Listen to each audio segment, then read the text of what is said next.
l'histoire d'une enfant qui a grandi avec un proche atteint de la maladie de Parkinson. Et cet enfant, elle voyait son proche avec un membre qui fonctionnait pas régulièrement. Un jour, c'était un bras, un autre jour, c'était une jambe. Même une fois, c'était la langue qui fonctionnait plus. Et un jour, elle demande à son proche, mais pourquoi ça fonctionne plus, ton organisme? Et son proche lui a répondu, si on te demande, tu diras que tu sais pas. Ça lui a pas convenu, cette réponse. Cet enfant, elle a toujours voulu comprendre pourquoi l'humain dysfonctionne et comment faire en sorte que ça fonctionne mieux. Et cet enfant et cette histoire, c'est la mienne. J'ai toujours voulu comprendre le dysfonctionnement de l'humain pour éventuellement faire en sorte que ça fonctionne mieux. Je m'appelle Anne-Laure. Anne, c'est la scientifique. C'est celle justement qui a voulu comprendre dans un premier temps pourquoi une cellule, excusez-moi l'expression, pète les plombs et devient cancéreuse. Donc j'ai fait une dizaine d'années en recherche en cancéro pour faire en sorte que ça fonctionne mieux. Et puis je me suis trouvée un moment limité dans cette quête de vouloir comprendre le dysfonctionnement humain et je suis allée vers Laure. Laure, c'est la professionnelle de l'accompagnement, c'est la psychologue en devenir, je ne suis pas encore psychologue, bientôt, dans 1 an. Et c'est celle qui veut comprendre le dysfonctionnement de l'humain au niveau des systèmes humains et notamment dans les enjeux de transition. Alors ça fait un peu trouble dissociatif de l'identité quand je dis Anne et Laure, je vous rassure, aujourd'hui on va bien. Et donc je vais vous proposer un voyage un peu différent de ce que vous avez vu aujourd'hui, parce que je ne suis pas du tout dans le milieu du nautisme, je suis vraiment dans le milieu de la psychologie et des neurosciences. Je vais vous proposer un petit voyage justement pour comprendre pourquoi c'est pas si évident de changer. On sait aujourd'hui qu'il faut changer, mais on n'y arrive pas forcément. Et je vais vous le proposer, ce petit voyage sous l'angle des biais cognitifs avec quelques antidotes. Alors vous allez voir, cette première partie, elle est un peu anxiogène, parce que ça nous permet de comprendre pourquoi on a des freins à l'inaction. Mais je ne vais pas m'arrêter là, je vais vous proposer aussi d'aller dans un espace pour trouver des leviers d'action. Et enfin, dernière partie, je me suis lancé un petit défi. Je vais vous proposer un coaching en live avec l'un d'entre vous pour assouplir un des biais dans un enjeu de transition. Avant de vous montrer, donc il va y avoir une petite vidéo là juste après, avant de la lancer, juste que je vous pose le cadre, qu'est-ce qu'un biais ? Un biais, c'est tout simplement un automatisme que notre cerveau a mis en place. Alors attention, notre cerveau n'est pas fainéant, contrairement à ce qui a été dit. Notre cerveau, il est économe. Notre cerveau, il économise du temps et de l'énergie, parce qu'il a une quantité de décisions à prendre chaque seconde. Et donc, il va automatiser. Et parmi ces automatismes, il y a notamment les biais, qui sont dits biais cognitifs ou biais décisionnels. On en a identifié plus de 200. Là, en 15 minutes, on va en explorer 3. Le premier, je vais vous le présenter à l'aide d'une vidéo.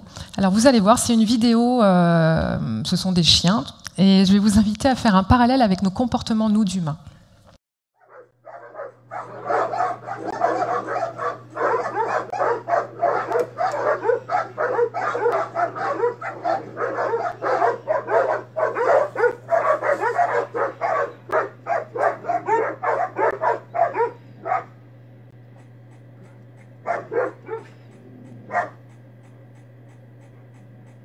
En fait, cette vidéo, elle est drôle parce qu'en fait, on voit des chiens qui s'aboient dessus. La barrière se lève et les chiens s'en vont, arrêtent de s'aboyer dessus. Et en fait, le parallèle qu'on peut faire, c'est que nous aussi, humains, on peut s'aboyer dessus. Et à partir du moment où la barrière se lève, on arrête de s'aboyer dessus. Dans quel contexte on fait beaucoup ça? Derrière son écran. Quand on est derrière son écran, et notamment dans les réseaux sociaux, c'est plus facile, le comportement qu'on les appelle les haters, de donner son opinion, voire d'aller dans un espace un peu agressif, que quand on a la personne en face de nous. La même chose aussi quand on est derrière sa voiture. Et moi la première, les mots d'oiseaux les noms d'oiseaux qui peuvent circuler, et parce qu'on se sent protégé derrière notre carcasse. Et justement, je viens de mettre le premier mot, c'est qu'en fait, ce biais, c'est en lien avec un biais qui s'appelle le biais de conformité. Je ne vais pas oser prendre la parole en public, je ne vais pas oser dire mon opinion quand je suis en face d'un groupe, je ne vais pas oser aller à l'encontre de la majorité, parce que si je fais ça, je prends le risque de m'exposer à du rejet. Je prends le risque d'être isolé, je prends le risque d'être mis à part mon clan. Alors c'est une mémoire qui est très archaïque, parce que j'en entends déjà certains d'entre vous qui disent non, moi j'ai aucun problème, je me conforme pas. En fait, on est bien plus que ça, bien évidemment, mais il y a toute une partie de notre cerveau qui est encore cet héritage de nos ancêtres, les hommes primitifs. Il faut savoir que notre société, elle a évolué à un rythme effréné. On est passé d'une révolution agricole à une révolution industrielle, à une révolution numérique, et là on est en train de vivre une révolution de l'intelligence artificielle. Il faut savoir que notre cerveau, il est resté à cette époque-là. On a hérité de notre cerveau des hommes primitifs. Donc il y a toute une partie de notre cerveau, et à nouveau on est bien plus que ça, et en même temps on est aussi sous l'emprise de mécanismes archaïques. Et ce biais de conformité, c'est vraiment la tendance à suivre l'avis ou le comportement du plus grand nombre pour s'intégrer socialement. C'est un mécanisme de protection, parce qu'on est des êtres, avant tout des êtres sociaux. J'ai entendu tout à l'heure quelqu'un qui parlait de créer des liens. On a besoin des uns et des autres pour vivre ensemble. À partir du moment où je suis exclu d'un clan, je suis en danger de mort. Alors, en quoi ce biais peut-il être un frein pour le passage à l'action, et notamment dans les enjeux de transition écologique? Eh bien, parce que comme on a besoin d'appartenir à une communauté, ça peut être un frein dans le sens où, par exemple, en discutant avec certains d'entre vous, j'ai réalisé à quel point le monde de la navigation, c'est une véritable communauté d'appartenance. Et c'est une communauté d'appartenance qui est de façon consciente ou inconsciente et un peu sous l'emprise d'une mythologie autour de la navigation qui est le côté surhomme, surfemme. Dans la course en mer, il y a quelque chose aussi de l'ordre de l'appartenance aussi à une famille qui en plus se transmet de génération en génération. Il y a une véritable culture collective. Donc c'est tous ensemble qu'il y a des mentalités à changer, et c'est là où ça peut devenir un levier, ce biais de conformité. J'en ai entendu beaucoup d'entre vous, diapo suivante s'il vous plaît, de proposer finalement pour changer les mentalités. L'idée, ça va être de petit à petit basculer vers une nouvelle norme. Je pense notamment à une discussion que j'ai eue avec Arthur, votre conférencier juste avant, où un de ses projets, c'est notamment d'accompagner des jeunes lycéens qui sont des futurs pêcheurs, marins-pêcheurs, à changer leur façon de voir la mer, à changer leur mentalité, leur vision de la mer. Là, on va pouvoir petit à petit proposer des bascules tous ensemble. À côté de ce biais de conformité, il y en a d'autres. Je vous propose un autre petit exercice. Je vous invite à lire cet ensemble de chiffres. Et si je vous posais la question, je suis sûre qu'une grande majorité d'entre vous ont repéré immédiatement le 9 x 10. On repère la faute, on repère l'erreur, on repère tout ce qui est différent. Et on repère l'erreur, surtout en France, le droit à l'erreur, il est assez limité. Et en fait, ça encore, c'est un mécanisme aussi archaïque de notre cerveau. Notre cerveau va repérer immédiatement ce qui est différent, ce qui sort du commun, ce qui est inhabituel. C'est un effet qu'on appelle l'effet Restorff. L'effet Restorff, c'est vraiment celui-là. C'est assez facile de repérer immédiatement où est la tomate rouge par rapport à toutes les autres tomates vertes. Notre cerveau va donc scanner son attention, et là, il y a vraiment, ça vient déclencher les mécanismes de l'attention sur tout ce qui est différent, nouveau, parce que c'est potentiellement dangereux. Un autre petit exercice pour vous faire prendre conscience de cette fonction de préservation. Imaginez-vous devant un buisson. Qu'est-ce que vous préférez croire? A, qu'il y a un tigre caché derrière alors qu'il n'y en a pas, ou B, qu'il n'y a pas de tigre alors qu'il y en a un? À main levée, qui préfère A? Ok. À main levée, qui préfère B? Alors j'ai une mauvaise nouvelle pour les B, vous êtes morts. Naturellement, notre cerveau va préférer imaginer un potentiel danger, sinon on ne serait pas en vie aujourd'hui. Imaginez les hommes primitifs, s'ils avaient vu un mouvement derrière un buisson, puis ils s'étaient dit « Attends, on va prendre une petite tisane, on va juste évaluer, on verra après », ben, on se serait fait bouffer. C'est vraiment cette fonction de préservation, de protection qui est dans, à nouveau, je précise, on est bien plus que ça, et en même temps, il y a cette fonction de préservation qui est dans notre cerveau archaïque, on est sous l'emprise encore de ces mécanismes-là. Ça, c'est directement en lien avec un biais qui s'appelle le biais de la négativité. Le biais de la négativité, c'est la tendance de notre cerveau à scanner toutes les informations négatives et à leur donner plus de poids, plus d'importance que les données positives. C'est ce qui permet d'assurer notre sécurité, notre préservation. En quoi ce biais de la négativité est un frein au passage à l'action? Bon, je viens de le dire, c'est cette idée on est un scanner à menaces, donc on va être sous l'emprise, et d'ailleurs c'est des menaces qui sont réelles ou imaginées. La plupart d'ailleurs de nos peurs sont des peurs prévisionnelles, des peurs projetées. Et ces peurs vont activer le mécanisme de stress. Et ça, c'est des freins très forts au passage à l'action, et souvent on n'en a pas conscience. Les peurs, par exemple, ça peut être dans votre milieu, ça peut être la peur de perdre... je vais peut-être perdre de l'argent si je me mets à produire des bateaux à voile. J'ai peut-être peur aussi, j'ai peut-être peur aussi de perdre ma maîtrise technique si je m'engage dans des composites en lin. Vous voyez, toutes ces peurs-là peuvent être des freins à l'action. C'est ce passage-là que je vais vous proposer d'explorer en coaching avec l'un d'entre vous, comment on peut assouplir ce biais de la négativité. Parce qu'une chance, c'est qu'on est sous leur emprise, mais quand on commence à en prendre conscience, on peut poser des actions pour aller les assouplir. Et donc je vous le disais, un autre biais que j'ai envie de vous présenter en lien avec cette image. Donc là, on imagine une discussion entre un collaborateur et son dirigeant. Et le dirigeant dit la chose suivante: c'est une approche vraiment innovante. Malheureusement, nous ne pouvons pas l'appliquer, ça n'a jamais été fait auparavant. Et je suis sûre que ça doit vous parler, parce que dans les enjeux de transformation, c'est vraiment ça. Et ça, c'est en lien avec un biais qui est très puissant, qui s'appelle le biais de l'évitement des pertes. Le biais de l'évitement des pertes, c'est la tendance de notre cerveau à accorder plus d'importance à des pertes qu'à des gains équivalents. Alors, je vais le détailler un petit peu, ce biais-là. Donc, en fait, il y a comme une délibération interne entre gain-perte. Une chose qui vous paraît évidente, c'est s'il y a plus de pertes que de gains, j'y vais pas. Ça, c'est facile à comprendre. Si les pertes sont les mêmes que les gains, j'y vais pas non plus.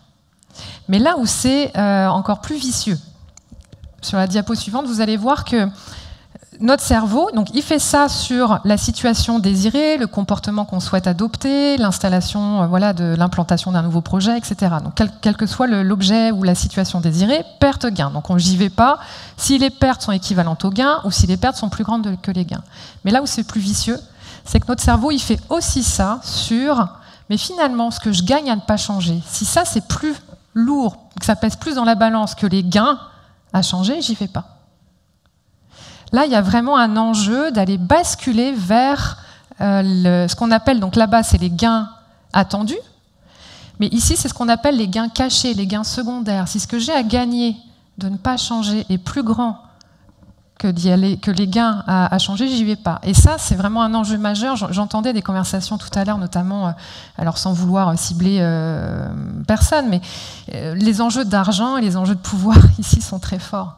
Je préfère gagner ma situation de pouvoir et gagner et continuer à avoir un certain chiffre d'affaires plutôt que d'aller là-bas. Bon, je vais m'arrêter là parce que je risque de lancer des débats. Mais vous voyez cette idée d'aller finalement mettre à jour les gains-pertes des deux côtés. Alors, biais de la négativité et biais de l'évitement des pertes, finalement, les deux ensemble, comment on peut faire pour... ou j'ai peut-être mis une diapo, oui, d'abord sur en quoi c'est un frein en passage à l'action, juste revenir sur ce biais de l'évitement des pertes. Donc, deux points qui sont importants, là, c'est qu'il y a une délibération interne, c'est-à-dire qu'il y a vraiment une mise en tension de notre cerveau. Alors, c'est pas conscient, on n'a pas conscience de ce mécanisme-là, mais concrètement, ce qui se passe, c'est que notre attention, elle est complètement détournée. Et en plus de ça, là je viens de le dire, la peur de perdre de l'argent, mais c'est aussi la peur, donc le confort matériel, mais aussi on va avoir peur au niveau identitaire. J'ai reçu le témoignage notamment d'un intervenant qui me racontait le témoignage d'un skipper qui disait j'ai eu un problème en mer, donc je prends la décision d'arrêter et de changer, mais alors qu'est-ce que c'était agréable d'être un héros. Il y a vraiment une personnification très forte dans le milieu de la mer et ça peut aller jusqu'à « mais est-ce que je suis prêt à perdre qui je suis si j'arrête ?» Et donc ça, c'est un biais qui est très très fort. Alors qu'est-ce qu'on en fait? C'est là où je peux aussi proposer de les mettre en relief, c'est le biais de l'évitement des pertes et biais de la négativité, parce que les deux vont activer des craintes. Donc la première étape, c'est de les identifier, ces craintes. La plupart du temps, elles ne sont pas réelles, elles sont projetées, imaginées. Et puis, c'est d'aller poser un cadre de sécurité, c'est-à-dire quels moyens d'action je peux donner pour aller rassurer, pour aller les désamorcer, ces craintes, et puis sans oublier aussi de donner du sens et des récompenses. Notre cerveau, c'est une bestiole à récompense, j'allais dire. On a besoin d'avoir des récompenses, tout en ayant du sens et un espace de sécurité. Alors voilà, ça c'est, si on fait un petit résumé finalement de ce que les biais nous apprennent, leur rôle. Donc je répète, notre cerveau n'est pas un fainéant, notre cerveau est un économe. Il économise temps et énergie. Dans quel but? C'est de nous préserver, c'est une fonction de préservation. Je préfère créer des automatismes pour être sûr et être disponible à ce qui est présent devant moi. Le mode réflexif demande du temps et de l'énergie. Donc j'économise. Ça, c'est le rôle des biais cognitifs, qu'on appelle aussi biais décisionnels, parce qu'ils nous poussent à prendre des décisions. Les conséquences, c'est qu'on peut avoir un jugement altéré. Et qu'on peut être sous l'emprise, on est sous l'emprise d'automatisme, et qu'on peut se poser la question du libre arbitre. Alors, maintenant, qu'est-ce qu'on fait avec tout ça? On a quand même des pistes d'action, des leviers d'action pour proposer un passage à l'action. Je vais vous proposer donc 5 ou 6 pistes d'action pour vous donner des outils sur comment lever ces freins finalement et de quoi notre cerveau a besoin. Notre cerveau, il a d'abord besoin de sens. Nous sommes des êtres de sens. Pourquoi je change? Et je vais où? Je me souviens quand j'ai discuté avec Simon, je ne sais pas où est Simon Fellous, il est par là, ouais, coucou. Quand je discutais avec Simon Fellous, qui a ouvert la série de conférences ce matin, il me disait, mais tu sais Anne-Laure, moi quand j'ai lancé mon projet de course en large, je ne pouvais pas imaginer mettre autant d'énergie et de ressources si ça n'a pas une utilité sociale. Ça, c'est le sens pour Simon, c'est ce qui lui permet de passer à l'action. Mais ce n'est pas suffisant, il faut aussi, et là je vous l'ai dit, de la sécurité. Croire que c'est possible d'y aller. Mais pour croire, il faut donner les moyens d'agir. Et là, c'est là aussi, on va, dans le petit coaching express, que je vais vous proposer aussi comment on peut changer de stratégie quand on est sous l'emprise de nos peurs pour trouver d'autres moyens d'agir. On a aussi besoin de temps et de répétition. Alors celui-là, ce point-là, il est intéressant parce que souvent on me dit « Anne-Laure, on n'a pas le temps ». Et c'est vrai qu'on n'a plus le temps. Et en même temps, notre cerveau a besoin de temps. Je vais vous faire un petit exercice. Je vous invite tous à croiser les bras. Regardez comment vous avez croisé vos bras. Donc généralement, on a une main au-dessus et une main en dessous. Il y a toujours des gens un peu bizarres, mais généralement, c'est à peu près ça. Je vous invite maintenant à inverser. Qu'est-ce que vous vivez? Généralement, vous vivez c'est pas confortable. C'est pas confortable, et si on devait... De quoi on aurait besoin si on voulait acquérir ce nouveau automatisme? Du temps et de la répétition. Donc là, il y a vraiment cette étape d'accepter l'inconfort et de s'entraîner. J'ai eu la chance d'échanger à plusieurs reprises avec notre championne du monde, et Camille me disait, on parlait de l'entraînement en fait. Les sportifs de haut niveau, ils répètent dans le temps. Moi, je dis aussi souvent que pour être heureux, c'est un sport de haut niveau. C'est la même chose, c'est de l'entraînement. Et le changement, la transition, c'est la même chose. Il y a vraiment cette étape d'accepter l'inconfort et d'autoriser de répéter dans le temps. Autre levier, et non le moindre, la récompense. Là, à nouveau, qu'est-ce que j'ai à gagner? Qu'est-ce que je gagne à changer et qu'est-ce que je gagne à ne pas changer? Dans ce levier récompense, deux pistes qui me viennent à l'idée. La première, c'est vraiment au niveau de la récompense en tant qu'individu, c'est-à-dire, ça peut être, par exemple, je fais une petite fixation, je vais revenir dessus après. Un des exemples qui est intéressant aussi dans la récompense, ça peut être fuir une punition. Là, je vais insister un petit peu là-dessus parce que fuir une punition, c'est qu'à un moment donné, je crois qu'on va devoir passer par des mesures coercitives. Fuir une punition, ça veut dire quoi? C'est que on a tous un code de la route. On est tous maintenant dans le vivre ensemble. Et moi, une de mes récompenses, ça va peut-être paraître bizarre, mais c'est que quand j'ai repéré un radar, je suis contente de ralentir pour ne pas me prendre une prune. C'est une récompense de respecter finalement le code de la route. Et donc là, ça va me passer par des mesures coercitives. Et ça y est, le premier exemple m'est revenu. Un autre exemple peut être aussi, par exemple, en fait, c'est en discutant avec l'un d'entre vous aussi qui me disait « Ouais, moi, ce qui est important pour moi aussi, c'est d'avoir une certaine visibilité. » Et par exemple, il y a certains... Alors, la transition écologique, elle est quand même assez récupérée en ce moment par les médias. Et il y a certains médias, alors je crois qu'il y a la rédactrice en chef de Voile et Voilier qui est dans la salle, qui a fait je crois, un de ses derniers numéros sur la transition écologique. Et donc là, ça peut être une récompense d'avoir son projet en visibilité, d'avoir son projet à la une d'un magazine. C'est une forme de récompense.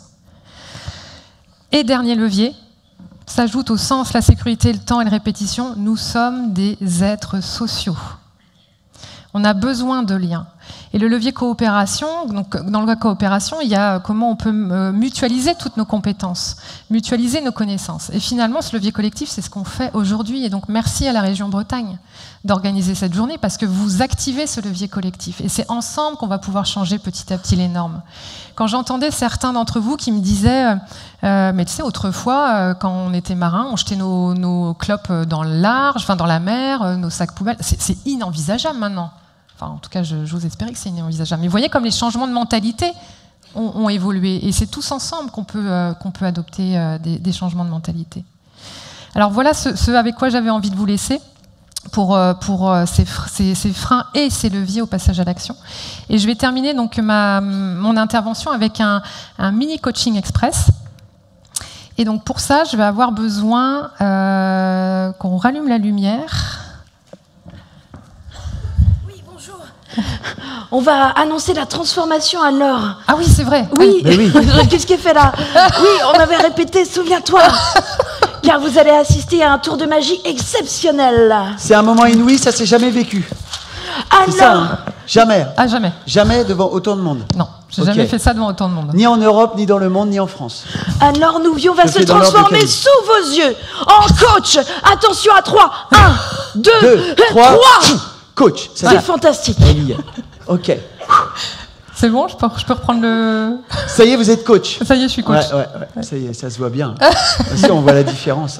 Alors, à partir de maintenant, sachez qu'elle lit dans votre cerveau. Bon coaching. C'est plus quand j'étais en mode scientifique que je lisais qu'en mode coach. Ah, ok. Ah, ben j'aurais dû faire gaffe. Oh là là. J'ai pensé à plein de trucs, n'importe quoi.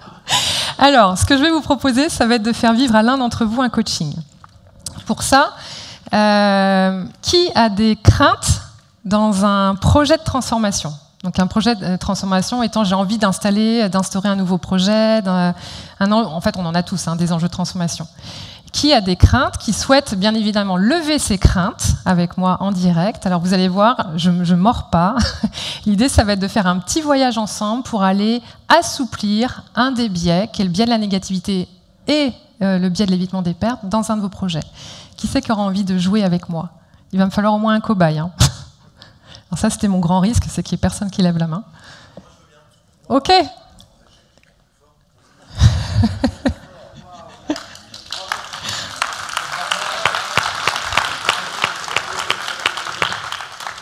Il y a 15 déçus là-bas qui avaient levé la main. Olivier. Alors, on a un micro pour toi, Olivier, quelque part. Il marche. Lequel marche? Ils marchent tous. Et- On a une régie de folie. J'ai pris le scotch jaune. Je ne sais pas si ça a une importance, mais... Ouais. Olivier. Bonjour. Alors, Olivier, on peut se tutoyer? Oui, je t'en prie. Tu confirmes qu'on ne se connaît pas?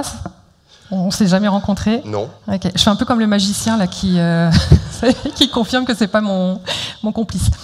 Merci d'accepter de faire cette mini démonstration. Ce que je vais te proposer, c'est de vivre un petit voyage en lien avec des craintes que tu as dans un projet. Alors déjà, quel est ton projet que tu souhaiterais explorer? Ah, il faut dire le projet, parce que je peux pas... Juste le projet, un mot-clé pour le projet. Alors tu sais qu'il va falloir que tu me parles quand même. Un projet de changement, oui, un projet de changement, on va dire. Je peux pas en dire plus. D'accord, donc C'est je secret. l'appelle... ça commence bien. Et t'es au courant qu'il va falloir que tu me parles un petit peu plus après? Bon, d'accord, Ouais. mais je me suis Non, pas non, mais rendu c'est compte ok. qu'il y avait tout ce monde. On l'appelle projet de changement. Oui, et ça concerne le travail, et pas ma personne. D'accord, mais je l'appelle projet de changement, ça te va? Pourquoi pas, oui. Ok, projet de changement. Donc, projet de changement. Alors, regarde dans ce qui se passe dans ton cerveau en lien avec ce projet de changement. C'est que tu as des craintes. On va y venir après. Ces craintes, elles ont des conséquences. Jusque-là, tu me suis? Oui. Oui, tu peux regarder. Oh, je viens de voir qu'on était là. Ouais. Ces craintes, elles ont des conséquences. Et souvent, oui, ça fait bizarre de se voir. Souvent, notre cerveau, il est orienté conséquences. Moi, ce que je vais te proposer, c'est de vivre un voyage à la source. C'est-à-dire, les craintes, elles sont là pour une bonne raison. Elles ont une fonction qui est une fonction de préservation. Toutes nos craintes sont là, et ça peut paraître surprenant, mais elles ont une utilité. Ça va jusqu'à maintenant? Okay. Donc c'est ce petit voyage que je vais te proposer de faire. Ma première question, c'est quelle est ta crainte majeure en lien avec ce projet de changement? Dans le cadre du boulot, alors en l'occurrence, il s'agissait de faire augmenter la charge de travail sur la structure où je travaille. Là. Et ma crainte, c'était les conséquences que ça allait avoir avec l'équipe. Dire, comment je vais faire accepter ça? Okay. Moi, je suis motivé, je suis chaud, mais je savais bien que j'allais avoir des freins. Ok, donc c'est ta crainte que ça ne soit pas accepté, c'est ça? Exactement, on peut dire ça, ouais. Donc je vais mettre que le projet ne soit pas accepté? Oui, au projet mal accueilli, on va dire. Ok, projet mal accueilli ou pas accepté? Voilà. C'est ça? Mal accueilli. Oula, je pense que je fais une faute là. Il y a le U d'abord. Ouais. Si, Bon, bref, voilà, il y a 2 U. Oui, Voilà, aujourd'hui, je mets 2 U dans accueilli. Projet mal accueilli ou carrément pas accepté. Et les conséquences? Bah, des collègues qui font la gueule, c'est toujours chiant. Donc des collègues pas contents. Ouais. Je vais pas écrire qu'ils font la gueule si ça te Non. va. Ok. Une autre crainte que tu aurais en lien avec ce projet de changement? Donc je crains que le projet soit pas mal accueilli ou pas accepté, puis les collègues vont faire la gueule. S'il y avait une autre crainte? Non, j'en ai pas d'autres. C'est la Ouais, principale? franchement, ouais. Ok, alors on va l'explorer celle-là. Cette crainte-là, d'après toi, alors ça va être un peu bizarre comme question, mais elle est là pour une bonne raison. En quoi elle est utile pour ton cerveau? En quoi c'est utile pour ton cerveau d'avoir la crainte que ton projet soit mal accueilli, voire pas accepté? Et ben, il y a peut-être une dimension sociale, oui, à la reconnaissance, ça touche peut-être sans doute à la petite enfance. Ok.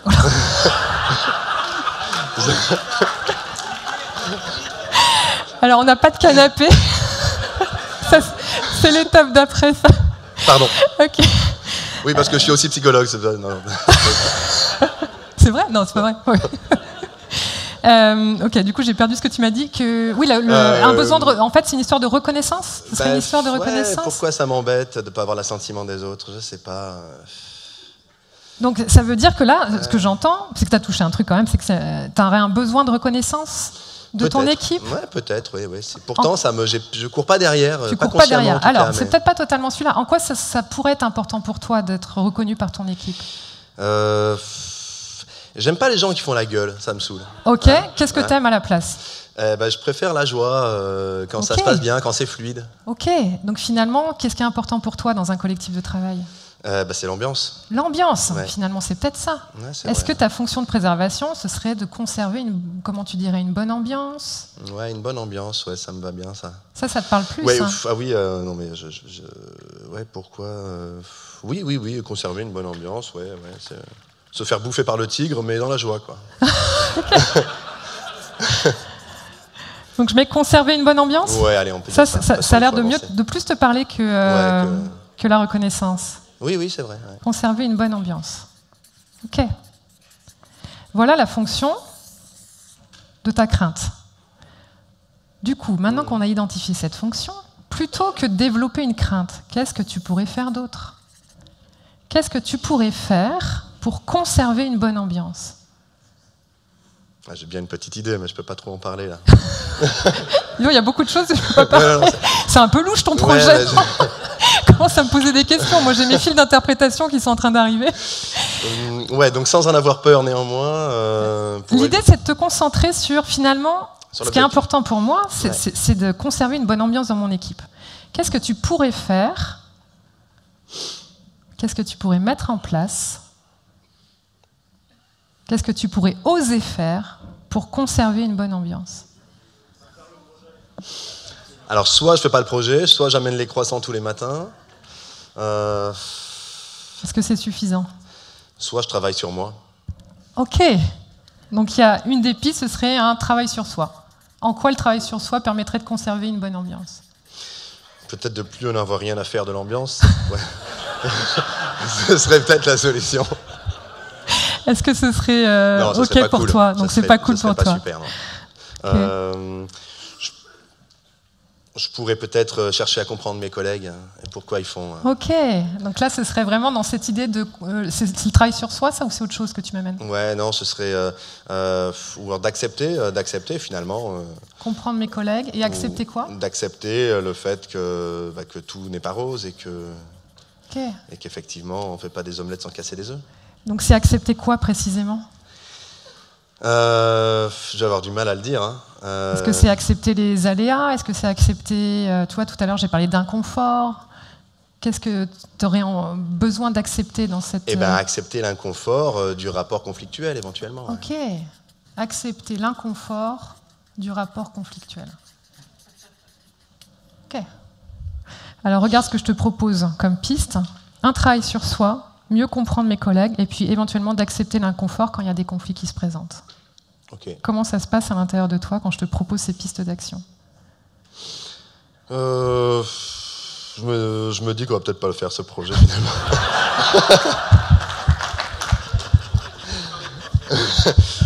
Non, je suis totalement. Non, ça se passe bien dans ma tête quand je lis ça. Je me dis que ce serait bien à 44 ans, peut-être comme ça, de progresser là-dessus, ouais. Ok. Si, c'est une bonne piste.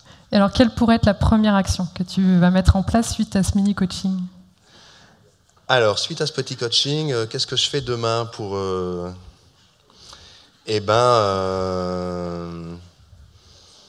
vais peut-être annoncer qu'on va plus travailler en hiver. Plus travailler en hiver. À la base nautique. D'accord. Et voir un peu ce que ça donne. Et, non, mais peut-être... c'est effectivement de mettre davantage les pieds dans le plat. Ok, dans de mettre un peu dans mon plus les rapport pieds aux dans... autres et D'accord. de pas avoir peur forcément de froisser en se disant que toute chose qui se froisse Se défroisse. peut se défroisser aussi. Ok. Avec quoi tu repars de ce petit coaching? Avec quelque chose que je savais peut-être et puis Au fond de toi. qui est peut-être revenu un peu en surface. Ouais. Ok. Merci. De rien. On l'applaudit.